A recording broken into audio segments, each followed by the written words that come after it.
Criminalistas, bienvenidos a Susurros Ocultos.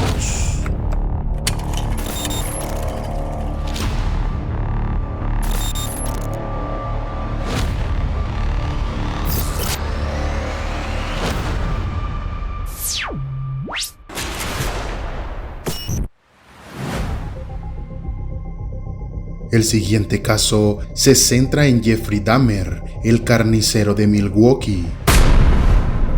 En Milwaukee, Wisconsin, nacería a mediados de 1960. Jeffrey Lionel Dahmer sería conocido como el asesino más sádico de todos los que se conocían hasta la fecha. Recibió varios apodos: el carnicero, el caníbal, el monstruo de Milwaukee, y sus terroríficos asesinatos pasarían a ser conocidos mundialmente, y su historia llevada a la gran pantalla. Joyce Flint nació el 7 de febrero de 1936 en Columbus. Trabajadora en un centro para pacientes con SIDA, Joyce era una mujer que sufría de depresión e intentó suicidarse en alguna ocasión. Durante sus años de juventud conoció a Lionel Dahmer, con quien contraería matrimonio y tendrían dos hijos, Jeffrey y David, naciendo cuando Jeffrey tenía 5 años. Jeffrey le vería como un rival contra quien competir por la atención de sus padres, una atención que llegaría de forma insuficiente para el entonces pequeño Dahmer.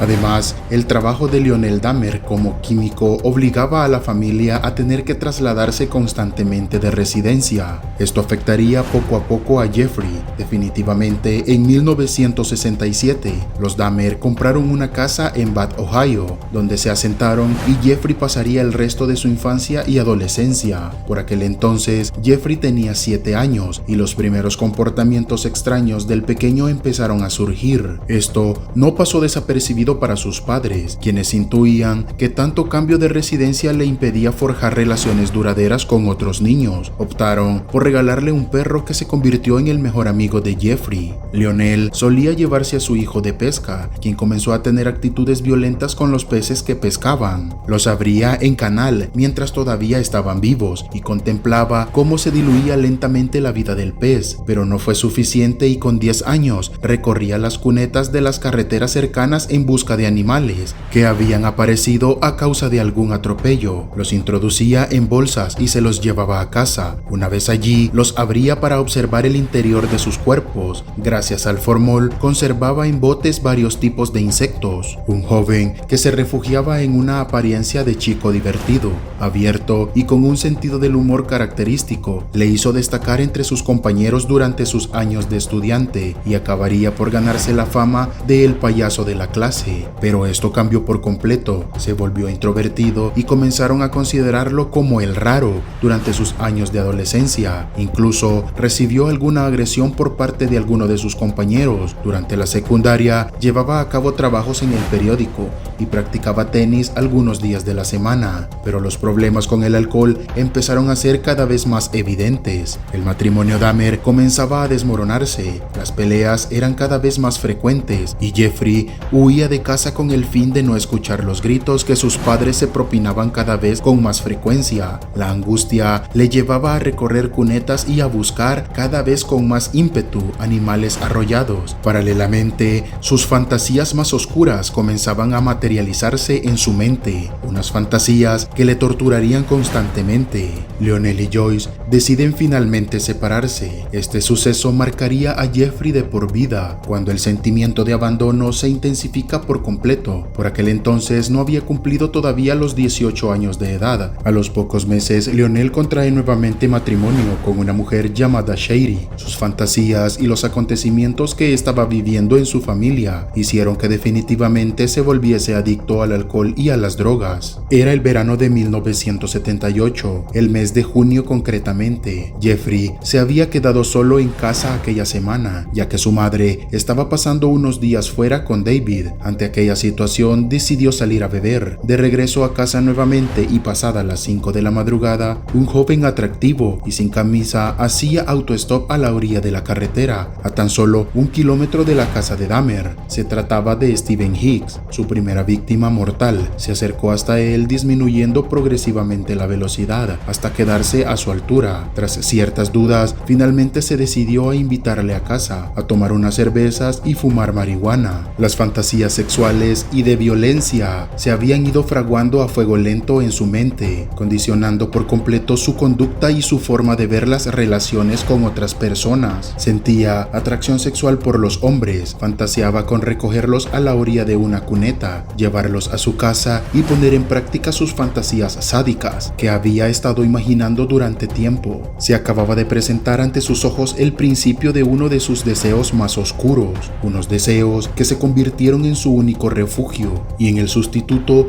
de unas relaciones que se fueron desgastando progresivamente durante su etapa de adolescencia. Durante el tiempo que pasaron juntos en la habitación de Jeffrey, este pudo percatarse de que no era gay, como reconoció en una entrevista. No obstante, todo se torció cuando Hicks le anunció que tenía que marcharse. Dahmer sintió una profunda sensación de abandono y en un arrebato de ira golpeó en la cabeza con una mancuerna a Steven, que cayó al suelo, viéndose estrangulado con la misma mancuerna que le había hecho caer. Steven había sido asesinado y Jeffrey era consciente de su acto. Anduvo por la casa durante un tiempo, se masturbó y después bajó al sótano con el cadáver, dejándolo ahí durante toda la noche. Las fantasías sádicas se manifestaron en el primer crimen. A la mañana siguiente, Jeffrey salió de la casa para comprar un cuchillo de caza. Al regresar, bajó al sótano y abrió el vientre de su víctima, y ante sus vísceras se masturbó. Tras esto, descuartizó el cuerpo y lo metió en bolsas de basura, que después cargó en el maletero de su coche con la intención de deshacerse de su víctima en el vertedero. De camino, fue detenido por la policía, pero creyeron su versión de que únicamente se trataba de basura. Jeffrey solo recibió una multa de tráfico. Volví a dejar las bolsas en el sótano. Agarré la cabeza, la lavé, la puse en el suelo del baño, me masturbé y luego volví a meter la cabeza con el resto de las bolsas. A la mañana siguiente, metí las bolsas en una tubería de desagüe enterrada que medía unos 3 metros. Aplasté la entrada de la tubería hasta cerrarla y la dejé unos 2 años y medio adentro. Pasado ese tiempo, regresó y trituró los huesos que esparció después por la maleza del jardín. El reloj y las pulseras de Stephen Hicks fueron arrojadas al río. En el otoño de 1978, Jeffrey se matricula en la Universidad de Ohio tras ser convencido por su padre, pero sus problemas con el alcohol se acentúan cada vez más, y exactamente el 26 de septiembre de 1978, cuando oficialmente tiene problemas con la justicia. El crimen de Stephen Hicks era un misterio para todos en aquel momento. Jeffrey Dahmer conoció a un chico asiático de 13 años al que ofreció $50 por una sesión de fotos y él aceptó. Por aquel entonces, Jeffrey se había mudado el día anterior a un apartamento en Milwaukee y era ahí donde iban a realizar la sesión de fotografías. Cuando el joven comenzó a sentirse acosado y acariciado por Jeffrey, se asustó y se salió corriendo. Este suceso fue denunciado por los padres del joven y el 30 de enero de 1979 fue condenado a 10 meses de prisión. El abandono de los estudios y la condena por lo sucedido en su apartamento hacen que Lionel convenza a su hijo para acceder al ejército, y en ese mismo año, en 1979, es cuando Dahmer viaja hasta Alemania ya como militar, pero su alcoholismo sigue presente y haciendo estragos en su vida. A los pocos años es expulsado a causa de la adicción. Su caótica vida le llevó a acercarse hasta su abuela, a una localidad cercana a Milwaukee, con el fin de alejarse de los pensamientos que le perseguían durante años. Comenzó a frecuentar la iglesia y se convirtió en un hombre de fe. Jeffrey era consciente de lo que sucedía en su vida y su intención era frenar los impulsos sexuales y sádicos que le habían llevado a cometer aquel acto atroz con Stephen Hicks, pero todo fue en vano. Cuando Jeffrey contaba con 23 años, comenzó a trabajar en una fábrica de dulces. Seguía reprimiendo su homosexualidad y también sus fantasías. Por aquellos años, la homosexualidad no estaba bien vista en Estados Unidos y el propio Dahmer creía que los pensamientos que tenía en su forma de ser estaban directamente ligados a ello. Esto le llevó a intentar reprimir con fuerza sus propios impulsos una y otra vez, pero todo cambió una tarde que estaba en la biblioteca leyendo un libro tranquilamente. Una nota cayó sobre su mesa a escasos centímetros de él. Al alzar la mirada para ver qué estaba sucediendo, vio como un joven se alejaba. La nota tenía un contenido sexual que, aunque en ese momento hizo caso omiso a aquello, le afectó de tal manera que recaería más fuerte en el alcohol, sexo y drogas, sus deseos sexuales y fantasías más oscuras, donde imaginaba tener relaciones sexuales con hombres que después asesinaba y descuartizaba. Habían vuelto a despertar nuevamente. Jeffrey comenzó a frecuentar bares de ambiente con el único fin de encontrar alguna víctima con la que saciar sus impulsos. Sin embargo, él seguía siendo consciente de lo que le sucedía y trató de frenar sus estímulos.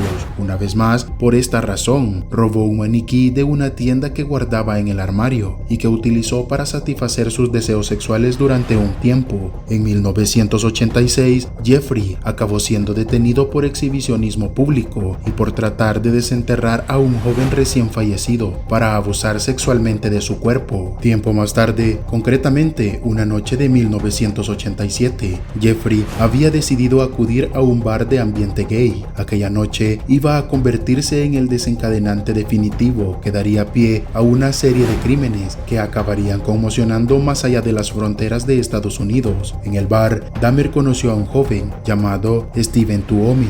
Ambos se sintieron atraídos sexualmente, por lo que acordaron ir a una habitación de hotel para practicar sexo. Ambos comenzaron a beber hasta que en la mañana siguiente Dahmer abrió los ojos y trató de adivinar lo que había sucedido. El cuerpo de Steven Tuomi estaba tumbado de espaldas sobre la cama y su cabeza caía ligeramente por uno de los bordes. Tenía varias lesiones y algunas costillas rotas. Los antebrazos de Dahmer tenían contusiones, lo que dedujo que había estado golpeándole hasta la muerte. Encerró el cadáver en el armario y salió a comprar una maleta grande con ruedas. Solicitó quedarse otra noche más en el hotel y al día siguiente, con el cuerpo de Steven metido en la maleta, llamó a un taxi, pidió al taxista que le ayudara con la maleta y volvió a casa de su abuela. Una vez ahí, bajó la maleta al sótano y lo dejó aproximadamente una semana. En uno de los momentos de ausencia de su abuela, aprovechó para llevar a cabo los mismos actos que hizo con su primera víctima. Después de desollar el cuerpo, envolvió en una colcha los huesos, que después trituraría con una masa. El cráneo lo metió en lejía concentrada para blanquearlo, pero acabó deshaciéndose de él al quedar demasiado frágil a causa de la propia lejía. Jeffrey Dahmer se había percatado de lo fácil que le había resultado engañar y pasar desapercibido con sus crímenes, lo que provocó una cascada de asesinatos. El siguiente fue Jamie Doxtator, un joven que esperaba en la parada de autobús y que directamente recibió una oferta de dinero a cambio de sexo. De igual manera, se acercó a Richard Guerrero. Esto le valió que fuera procesado por abuso de menores, pues ambas víctimas eran menores de edad. Sin embargo, esto no le impidió seguir buscando nuevas víctimas y en 1989 conoció a Anthony Sears, volviendo a sus inicios de ofrecer una sesión de fotografías para poder atraerles hasta su apartamento. Una vez ahí, estranguló a Anthony y una vez muerto, violó su cadáver y lo descuartizó. Jeffrey no podía soportar la idea de ver cómo los hombres que le habían acompañado hasta su casa decidieran darse la vuelta y marchar. Su máximo deseo es que se quedaran con él. Sus víctimas siguieron acumulándose y en julio de 1991 había acabado con la vida de 16 hombres. La trayectoria criminal de Dahmer había llegado a un punto de violencia y sadismo extremo, pero seguía pensando cuál podía ser la mejor manera de someter a sus víctimas para tener un control absoluto de ellos. Conerak fue la penúltima víctima, aunque dadas las circunstancias, él podría haber sido el punto y final de la serie de asesinatos de Jeffrey, pero no fue así.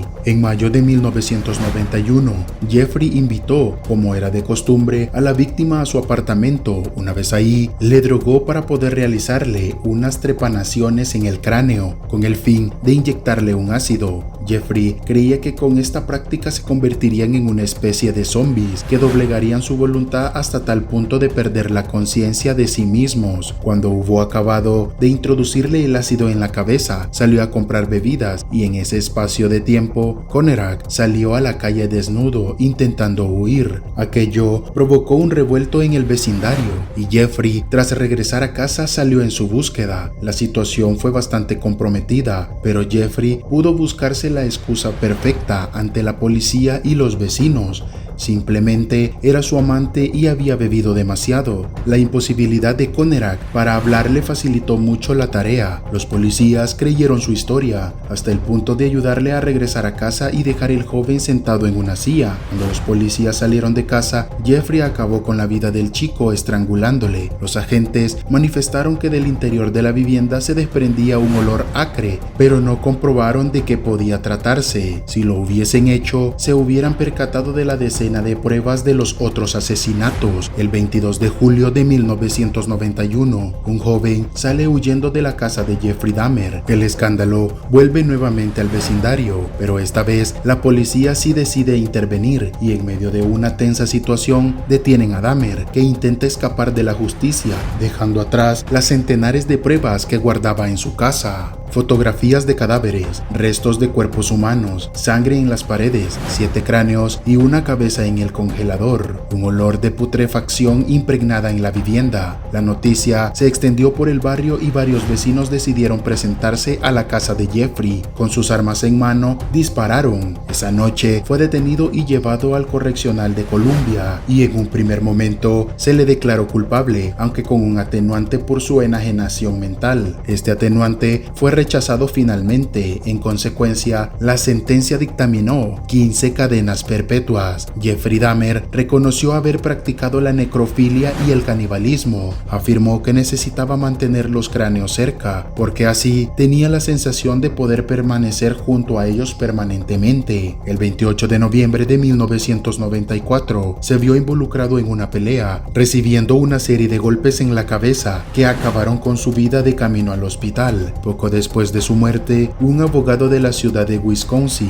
preparó una subasta con objetos personales de Dahmer. Entre ellos se encontraba la cortina de ducha, el cepillo de dientes y el refrigerador donde guardaba los cuerpos de sus víctimas.